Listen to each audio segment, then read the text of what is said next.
I started rodeoing in high school. I was infatuated with it long before I started riding. Went on to be the all-around champion in 1958 of state of Texas at Haddocksville. Thought fame and fortune waited me at the gates of the rodeo, and Uncle Sam paid me a visit. And I spent 2 years protecting our country, which was good for me.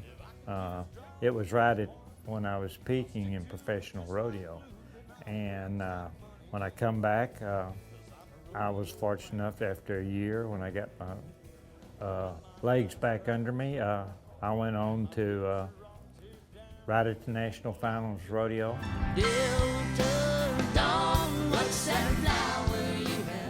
The rodeo company that I bought had most of the major rodeos in the country, or fairs. And when you get talking about Fort Worth, San Antonio, Houston, Cheyenne, they all had entertainment. That's how I got to know some great acts or meet some great people and see them perform and see the ones that could sing and not sing or had television exposure, could sell tickets. It was a great education. And believe me, I've seen them all, from Roy Clark to Elvis Presley to the Jackson 5 putting rodeos on. I saw miles and miles of Texas, all the stars up in the sky. I saw miles and miles of Texas, gonna live here till I die. Well, I come here in '81. Billy Bob got me to put live bull riding in here. And he kept after me to run the nightclub. And I want you to be my general manager. Well, he made it so good that I did that. In December of '81, I become the general manager. And I got an experience quite fast. We was able to make it work. I brought my wife on board to do the marketing and promotion. And basically the rest, and we ended up buying it. The rest is history, 22 years later. Sonny was alone, older than the rest. In the late 90s, I was associated with a booking company that was doing a lot of college stuff in Lubbock, Austin, and in College Station. And they was requesting some of that Texas singer-songwriter people. And the first one right out of the box was Robert Earl Keen, and we started seeing those outbound markets, and we started rolling them right here. And thank God for them, Texas singer-songwriters. They're a big part of what's made Billy Bob's a success.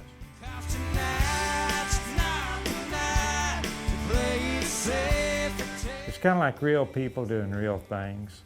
It's a lot of good stories about life and how we actually live down here, how we think, how we operate, how we do fun things, how we're entertained. They just got a knack for it that they don't have up north. Let me down.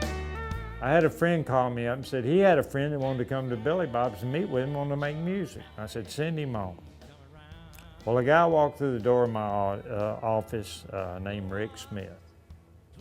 He had an Arvani suit on, tassel loafers, and hair down to his shoulders, and bo-peep glasses. He said, hi, Tex, I want to make some music. I said, tell me the story. He says, I want to do live at Billy Bob. And I said, let's do it. He looked at me kind of like that, and he said, really? And I said, yeah, let's see if it'll work. Well, I said, I got one real rule though, Rick. And he said, what's that? I said, you go across the street and buy you some Wranglers and the boots. He did. Drove a Dodge pickup just like me, got the Wrangler, and never got out of them for 10 years after that. There ain't no place in the world like Fort Worth, Texas. Cowtown, USA. Billy Bob's, here we go. It was the kind of night that happens once in a lifetime. We all got together, must have been the right time in Fort Worth, Texas, on a beautiful night in June. I had my country rockin'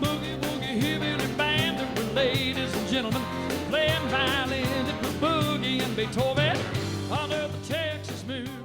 One of the most rewarding things, other than the fame and the success of it, would have to be all the people that surround me. There is over 25 people that have been here 20 years. One of the other rewarding things that's really fascinating here, and a lot of people don't know about this, the multitude of charity work that we do at Billy Bob's, in-kind promotion or putting events on. And that really gives you a fuzzy kind of good feeling. And it's nice to be able to do that, and when you've received so much, it's nice to give back.